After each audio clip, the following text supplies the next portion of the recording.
உங்களை தேடி வரும் ஞாயிறு சிந்தனை.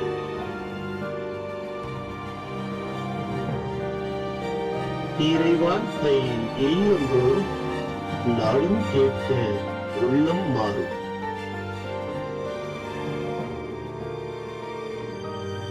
Mercy of God Tamil.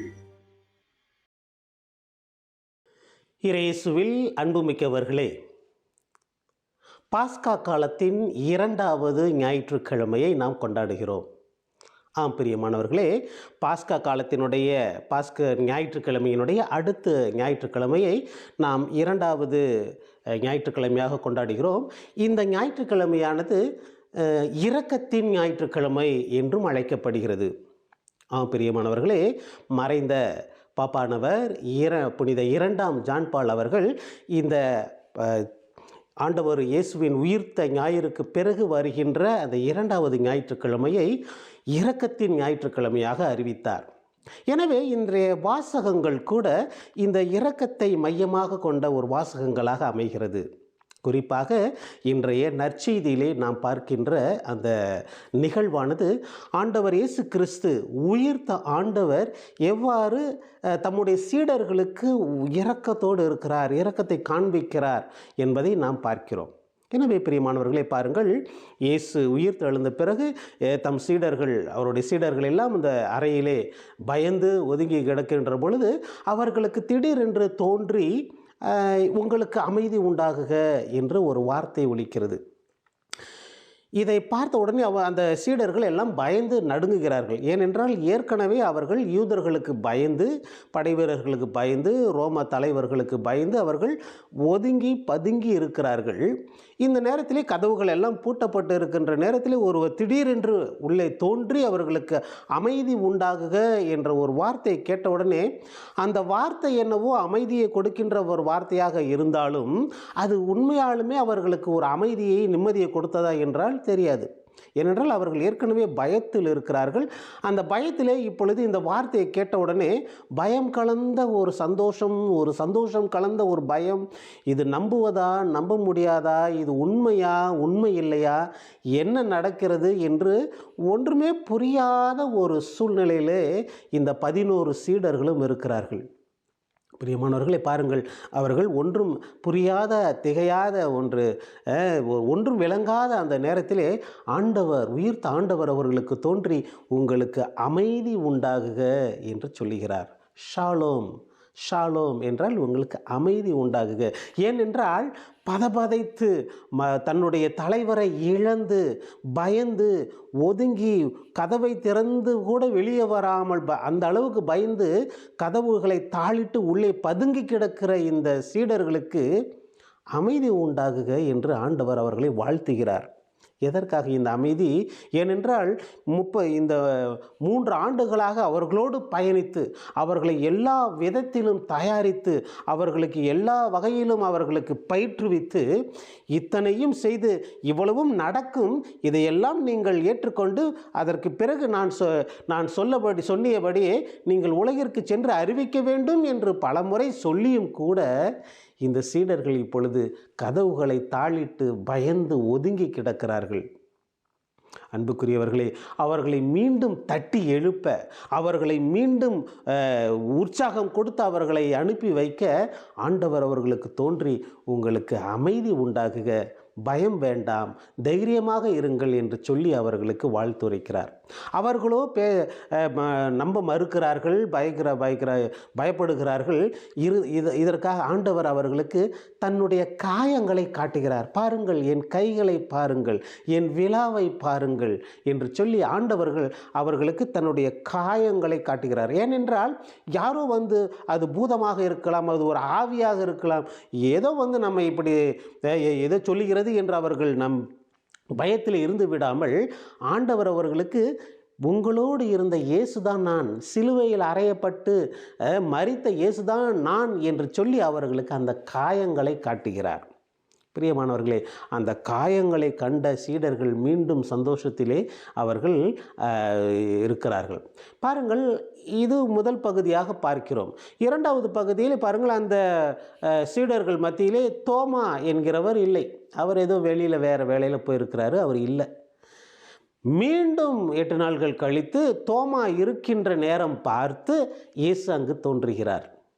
மீண்டும் அவர்கள் எல்லோரும் சீடர்கள் அந்த அறையில் தங்கியிருக்கின்ற பொழுது தோமாவிற்காக இயேசு வருவதை நாம் பார்க்கிறோம். பிரியமானவர்களை, பாருங்கள், தோமா வந்த உடனே அந்த சீடர்கள்லாம் சொல்லியிருப்பாங்க இல்லையா, என்ன ஒரு சந்தோஷமாக இருந்திருக்கும், ஒரு இதாக இருந்திருக்கும் இல்லையா, இயேசுவை பார்த்தோம்பா நாங்கள் அப்படின்னு.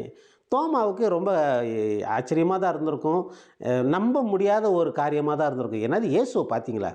அவர் தான் நம்ம சிலுவையில் அரைஞ்சாங்க, மரித்தார், இப்போ இறந்துட்டார், ஆனால் கல்லறையில் பார்த்தோம் காணோம், ஆனால் உயிர்த்தெழுந்தான்னு சொன்னாங்க. சில பெண்கள் போயிட்டு வந்துட்டு சொன்னாங்க, பேதுருவும் யோவானும் சென்று போய் பார்த்தாங்க. இருந்தாலும் நம்ம பார்க்கலையே, எதுவுமே பார்க்காத நம்ம எப்படி உறுதி செய்கிறது அப்படின்னு சொல்லிட்டு தோமாவுக்கும் அது ஒரு சங்கட்டமான சூழ்நிலையாக தான் இருந்திருக்கும். இருப்பினும் பாருங்கள், அந்த சீடர்கள் இன்னும் என்ன சொல்லியிருப்பாங்கன்னா, அட என்ன பண்ணி நம்ப மாட்டியா, இயேசுவை பார்த்தோம், ஏன் அவர் காயங்களே பார்த்தோம்பா, அவர் கையில் இருந்த காயங்களை எங்களுக்கு காட்டினாரியா, அவருடைய விலாவை காட்டினார், விலாவை பார்த்தோம், கையில் இருந்த காயங்களை காட்டினார், அந்த காயங்களை காட்டணும், எங்கள்கிட்ட ஒரு மீன் துண்டு இருக்குதா, ஏதாவது சாப்பிட இருக்குதான்னு கேட்டார், எங்கள்கிட்ட ஒரு பொரிச்ச மீன் துண்டு இருந்துச்சு, அதையெல்லாம் கொடுத்தோம், அதெல்லாம் சாப்பிட்டாருப்பா அப்படின்னு சொல்லி அங்கே நடந்த நிகழ்வுலாம் சொன்ன உடனே தோமாவுக்கு ஒரு ஆசை, என்னப்பா நம்ம இல்லாத நேரம் பார்த்து இந்த ஆண்டவர் வந்துட்டார், இருந்தாலும் இவங்கெல்லாம் பார்த்த மாதிரி நானும் பார்க்கணும் இல்லையா, இவங்களுக்கு குறைச்சவன் நான் ஒன்று இது இல்லை இல்லையா. அதனால் அவங்க என்ன அனுபவித்தார்களோ, அவர்கள் அடைந்த அதே சந்தோஷத்தை, அவர்கள் கண்ட அதே காட்சியை நானும் காண வேண்டும் அப்படின்னு சொல்லிட்டு, இல்லை நான் நம்ப மாட்டேன், ஒத்துக்க மாட்டேன். ஏன்னா நானும் நீங்கள் பார்த்த மாதிரி அந்த காயங்களை பார்த்தாதான், நீங்கள் பார்த்த மாதிரி அந்த விழாவை நானும் பார்த்து அதில் ஏன் நான் கையை கூட விட்டு பார்த்தா தான் நான் நம்புவேன் என்று சொல்லி மற்றவர்கள் அனுபவித்த அதே சந்தோஷத்தை தானும் அனுபவிக்க இந்த தோமா விரும்புகிறார். பாருங்கள், இதை அறிந்த இயேசு தோமாவுக்காகவே அங்கு தோன்றுகிறார். தோமாவுக்காக உள்ளே வந்துட்டு உடனே அங்கே ஒரு வார்த்தை, என்ன, உங்களுக்கு அமைதி உண்டாகுக, எப்பயுமே சொல்கிற மாதிரி முன்ன சொன்ன மாதிரி உங்களுக்கு அமைதி உண்டாக சொன்ன உடனே வந்தது என்ன காரணம், யாருக்காக வந்தார், தோமாவுக்கு தானே வந்தார். தோமாவை நேராக கூப்பிட்டார், தோமா வா, இங்கே வா, இந்தா என்னுடைய கைகளை பார், காயங்களை பார், இதோ என் விழா, இந்த விழாவில் உன் கையை விட்டு பார் அப்படிங்கிறார். தோமா அதுக்குள்ளே கையை விட்டாரா பார்த்தாரான்னு தெரியல, ஆனால் அந்த வார்த்தைகளை, அந்த குரல் தெரியும் இல்லையா, ஒரு ஆட்டுக்குட்டிக்கு தன்னுடைய ஆயனுடைய குரல் தெரியும் இல்லையா, ஒரு அம்மா ஒரு குழந்தைக்கு அம்மாவுடைய குரல் தெரியும் இல்லையா, அழுகின்ற ஒரு தொட்டியில் ஆட்டிக்கிட்டு இருக்க குழந்தை எங்கேயாவது படுத்துருக்கு, குழந்தை திடீர்னு அழுகுது, அம்மா கொஞ்சம் தூரத்தில் இருந்து எங்கேயோ வேலை செஞ்சிட்ருக்குறாங்க, தூரத்துலேருந்து சத்தம் போடுவாங்க தெரியுமா, ஆமாம் செல்லம் இந்த இங்கே தான் இருக்கிற வரண்டி செல்லம் அப்படின்னு சொல்லிட்டு அந்த குழந்தைக்கு வரேன்னு சொன்ன உடனே அந்த குழந்தை அந்த அழுகை குரல் அப்படியே அடங்கும் பாருங்களேன். ஒரு கண்ணுக்குட்டி எங்கேயாவது காணா போயிடும், பெரிய பசுமாடு எங்கேயாவது மேய்ஞ்சிட்டு இருக்கும், திடீர்னு கண்ணுக்குட்டியை காணும் அப்படின்னு கண்ணுக்குட்டி தனியாக இருந்து கத்தும் பொழுது இந்த பசுமாடு அம்மா அப்படின்னு கத்த உடனே அந்த கண்ணுக்குட்டிக்கு தெரிஞ்சிடும் இல்லையா, அம்மா இங்கே தான் இருக்கிறாங்கன்ட்டு. அந்த ஒரு அனுபவம், ஒரு தாயை இழந்து குழந்தையை சந்திக்கின்ற ஒரு அனுபவம், ஒரு பசு தன் குரலை கேட்கின்ற அந்த அனுபவம் இங்கு தோமா தன்னுடைய தலைவர், தன்னுடைய மீட்பர், என்னுடைய ஆண்டவர், என்னுடைய கடவுள், அவருடைய குரலை கேட்ட உடனே சந்தோஷமாயிடுறார்.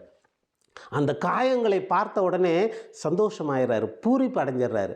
உடனே அவர்கிட்ட சொல்கிறாரு, பாருங்க, மற்ற சீடர்கள் யாருமே சொல்லாத மிகப்பெரிய மாபெரும் உண்மையை, மறைபொருளை அங்கு அறிவிக்கிறார். என்ன சொல்கிறாருன்னா, என் ஆண்டவரே, என் தேவனே அப்படின்னு ஆண்டவர் இயேசு கிறிஸ்துவை, தன்னுடைய தலைவரை கடவுளாகவும் தேவனாகவும் ஏற்றுக்கொள்கின்றார் இந்த தோமா. இது எப்படி ஒரு மிகப்பெரிய ஒரு விசுவாச அறிக்கை, ஒரு நம்பிக்கை அறிக்கை அப்படின்னு பாருங்கள்.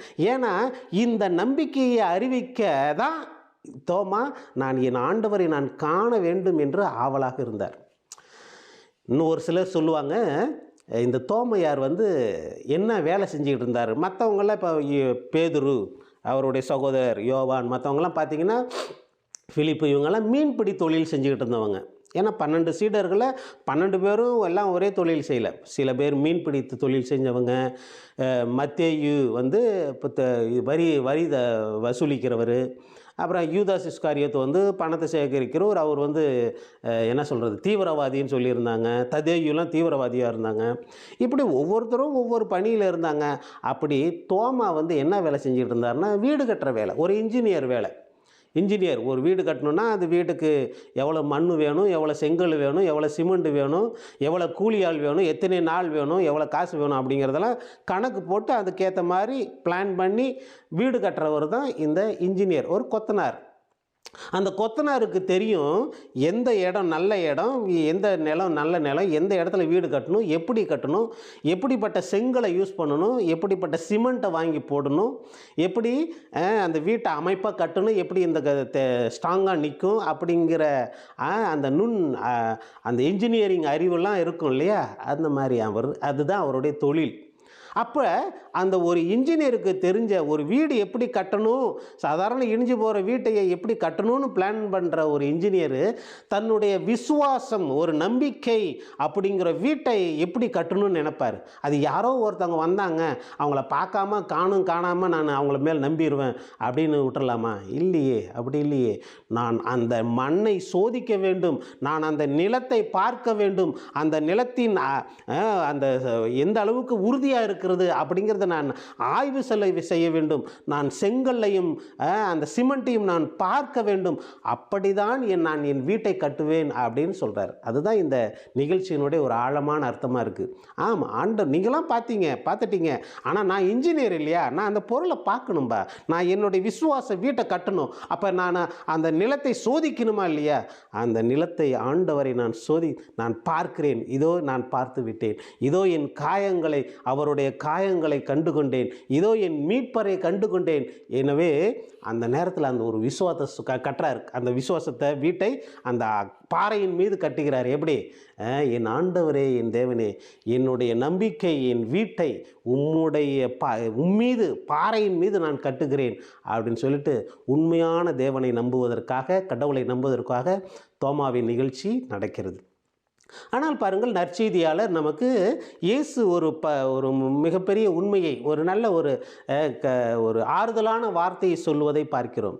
தோமா, நீ கண்டதால் விசுவசித்தாய், ஆனால் காணாமல் விசுவசிப்பவர்கள், நம்பிக்கை கொள்கிறவர்கள் இன்னும் பேறு பெற்றவர்கள் என்று சொல்கிறார். அப்போ அந்த நேரத்தில் அந்த சீடர்களுக்கு 11 பேர் இருந்தாங்க, அவங்களுக்கு நீங்களே என்னை பார்த்துட்டீங்க, அதனால் நம்பிட்டீங்க. ஆனால் உங்களுக்கு பின்னாடி எத்தனை தலைமுறைகள் வரும், அவங்களாம் என்னை பார்க்க போகிறது இல்லையே நீங்கள் பார்த்த மாதிரி, ஆனால் அவர்களெல்லாம் என் மேலே நம்பிக்கை வைப்பாங்க இல்லையா, அவங்க தாப்பா உங்களை விட மேன்மையானவங்க அப்படின்னு சொல்லிட்டு ஆண்டவர் இயேசு கிறிஸ்து நம்மை பற்றி ஏற்கனவே நம்மை மேன்மையானவர்களாக அவர்களுக்கு அறிவித்திருக்கிறார். பிரியமானவர்களே, 12 சீடர்கள் இயேசுவோடு வாழ்ந்தார்கள், இயேசுவையோடு பயணித்தார்கள், இயேசுவோடு உண்டார்கள், அவர்கள் எங்கு சென்றாலும் இயேசுவோடு இருந்தார்கள். ஏன், இயேசுவினுடைய மரணத்திலும் பாடுகளிலும் உயிர்ப்பிலும் பங்கு கொண்டார்கள், உயிர்த்த இயேசுவையும் கண்டார்கள். ஆனால் இயேசு சொல்வது, நீங்கள் இதெல்லாம் பார்த்தீங்க, ஆனால் உங்களுக்கு பின்னாடி வருவாங்க இல்லையா, என்னை காணாமல் என் மீது விசுவசிக்கிறாங்க இல்லையா, அவர்கள் இன்னும் பேறு பெற்றவர்கள் என்று சொல்லி, பிரியமானவர்களே, நம்மையெல்லாம் ஆண்டவர் பேறு பெற்றவர்களாக அழைத்திருக்கிறார். பிரியமானவர்களே, நாம் பாருங்கள், இயேசுவை நமது நற்கருணையிலே அவரை சந்திக்கிறோம், ஆண்டவருடைய வார்த்தையிலே அவரை சந்திக்கிறோம், இன்னும் பல தருணங்களிலே ஆண்டவரை சந்திக்கிறோம். இருப்பினும் நமது விசுவாச கண்களினால் மட்டுமே ஆண்டவரை பார்க்கிறோம். திருப்பலிக்கு போகிறோம், கையை நீட்டி நன்மை வாங்குகிறோம், அந்த சிறிய அப்பத்துண்டினுடைய வடிவிலே ஆண்டவர் இயேசுவை நமது விசுவாச கண்களிலே பார்க்கிறோம். இதோ நான் பைபிளை எடுத்து பைபிளை வாசிக்கிறேன், இறை வார்த்தையை வாசிக்கிறேன், அந்த வார்த்தையை வாசிக்கின்ற பொழுது அந்த இறை வார்த்தையானது என்னோடு பேசுகிறது, நான் அந்த இறை வார்த்தையோடு பேசுகிறேன், இந்த வார்த்தையான இறைவன் என்னோடு பேசுகிறார். என்னுடைய விசுவாச கண்களால் அந்த இறை வார்த்தையில் இருக்கும் இறைவனை நான் பார்க்கிறேன்.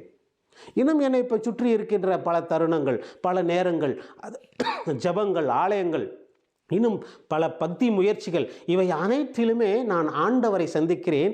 இவையெல்லாம் என்னுடைய விசுவாச கண்களினால் மட்டுமே நான் பார்க்கிறேன். பிரியமானவர்களே, எனவே நாம் அனைவரும் பேறு பெற்றவர்கள். எனவே இந்த ஆண்டவர் நமக்கு கொடுத்த இந்த பேறு பெற்ற தன்மையை நாம் எப்பொழுதுமே தக்க வைத்து கொள்ள வேண்டும். இதோ ஒரு நம்முடைய பலவீனங்களினாலோ நம்முடைய அசட்டையான நம்பிக்கையினாலோ ஆண்டவருடைய பிரசன்னத்தை நாம் உணராமல் இருந்து விடுவோம். என் நற்கருணை மீது சந்தேகம் கொள்கிறவர்கள் இருக்கிறார்கள். ஆண்டவருடைய வார்த்தை விவிலியத்தின் மீது சந்தேகம் கொள்கிறவர்கள் இருக்கிறார்கள். கடவுள் இல்லை என்று சொல்லுகின்ற மனிதர்கள் இருக்கிறார்கள். ஏன் இயேசுவின் மீது நம்பிக்கை கொள்ளாத மற்ற நம்பிக்கையாளர்கள் இருக்கிறார்கள். ஆனால் நாம் இயேசுவின் மீது பார்க்காத போதும் அவரை நம்பிக்கை கொண்டிருக்கிறோம் அல்லவா? இந்த பேறு பெற்ற தன்மையை நாம் எப்போதும் நிலைத்து காத்து கொள்ள வேண்டும்.